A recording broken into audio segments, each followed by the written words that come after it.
અનુભૂતિ છે આપણે. અનુભૂતિ છે, કારણ કે આપણે ઘણી વખત જોતા હોય કે ભાઈ ક્લાસની અંદર તો એવું લાગે કે ભાઈ આ શિક્ષક જે છે સર છે ઈ એની રીતે બકે રાખે છે, પણ જ્યારે રિયલ લાઈફ ની અંદર આપણે બહાર નીકળ્યા ભાઈ ધોરણ 12 પાસ કરીને ભાઈ જે એક માર્કેટ ની અંદર બહાર આવ્યા ભાઈ, ત્યારે ખબર પડી કે ઠીક ઈ સાહેબ જે કહેતા હતા ને ઈ સાચું હતું. અત્યારે યાદ આવે.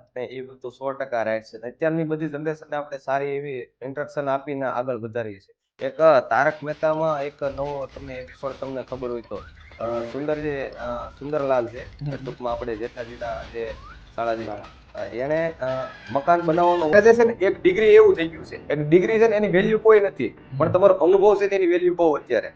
ડિગ્રી કાગળના ભાવે અત્યારે જાય છે. હું તો અત્યારે આ માધ્યમથી એટલું કહું, જ્યારે પણ તમારે એક અનુભવ લ્યો, એક સારી એવી સ્કિલ લ્યો, તો તમને આ દુનિયા માન્ય રાખશે. બાકી ડિગ્રી છે ને એટીએમ જેવું કામ છે. એટીએમ નું કામ શું છે, તમે અંદર ટ્રાન્ઝેક્શન ની અંદર તમે એટીએમ અડાવો તો જ તમારા પૈસા નીકળશે. આપણે બાકી કામ એટીએમ નું છે કે પૈસાનું? પૈસાનું. બસ આપણે પૈસા જોતા છે, એટલે એની માટે છે ડિગ્રી એક એટીએમ જેવું કાર્ડ છે. એ ડિગ્રી બતાવો ને તમારી સ્કિલ આગળ તમે લઈ જાઓ અનુભવ કરવા.